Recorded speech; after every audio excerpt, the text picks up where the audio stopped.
खुलुमबाय स्टुडिअ आं नाय दं राजीब बसुमतारी। हादोराव डिजेलनि गारिफोरा बन्द जानो हासिगौ। लोगोसे 10% बांनो हागौ डिजेलजों सोलिनाय गारि मटरफोरनि बेसेना। आरो बे थांखिखौ लादों मिरु मन्त्रि नितिन गडकरी बिथाङा। थाबैनो बन्द जानो हासिगौ डिजेलजों खारनाय गारि मटरफोरा। मोनसे गिदिर इंगित होदों मिरु सरकारा डिजेलजों सोलिनाय गारि मटरफोरखौ।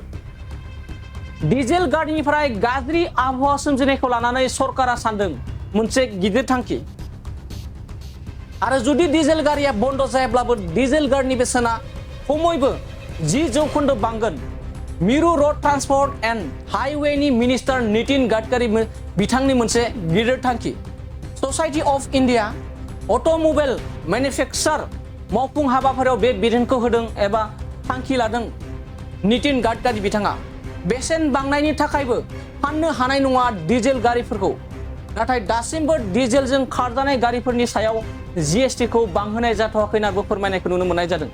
डिजेलजों खारनाय गारिफोरनि थाखाय हादोराव आबहावानि गाज्रि जानाया बांगासिनो दं होननानै फोरमायदों मिरु मन्त्रि नितिन गडकरी बिथाङा। नंगौ, बे समाव फिन फोरमायबावदि डिजेलजों खारनाय एबा डिजेलजों सोलिनाय गारि गुराफोरनि सायाव मोनसे गिदिर थांखि लादों मिरु मन्त्रि नितिन गडकरी बिथाङा गोख्रों बाथ्राजों फोरमायदों जे फैबाय थानाय समाव थाबैनो डिजेलजों खारनाय गारि गुराफोरा बन्द जानो हागौ एबा बन्द जायाब्लाबो बिनि हारखौ एबा बिनि 10% बांसिन बेसेन खालामनाय जागोन होननानै फोरमायदों। आरो बे थांखिखौ बेनि थाखायनो लानाय जादों दि डिजेल गारिनि थाखायनो एबा डिजेलजों खारनाय गारिफोरनि थाखायनो हादोराव गोबां आबहावाया गाज्रि जानो थांगासिनो दं होननानै बाथ्रा बुंनायखौ नुनो मोननाय जादों मिरु मन्त्रि नितिन गडकरी बिथांनि सायाव।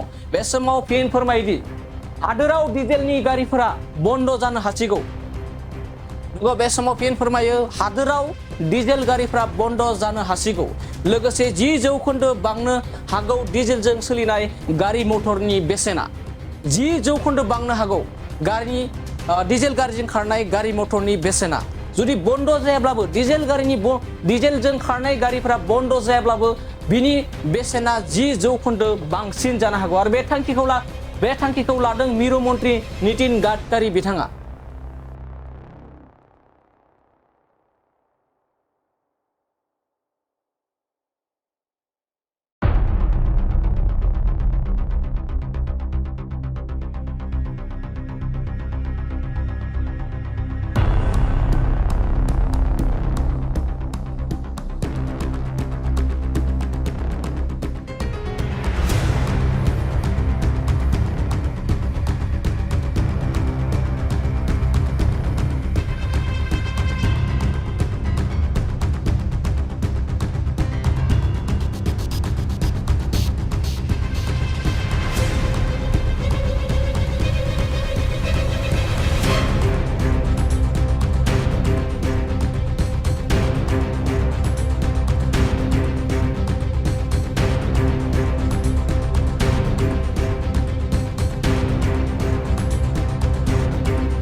चिराङाव सावस्रि सिबिथायनि थाखाय मोनसे मोजां फाहामथायनि राहाखौ लानानै फैदों एसटी क्लिनिकआ।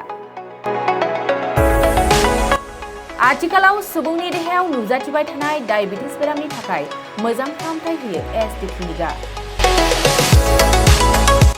चिरां जिल्लानि एसबिआइ काजलगाव ब्रान्चनि लांगोनायाव फसंनाय एसटी क्लिनिकआव डायबिटिस बेरामनि अनगायैबो फाहामथाय होबावगोन लिभारनि जेंना आरो माखासे सरासनस्रा बेमारफोर।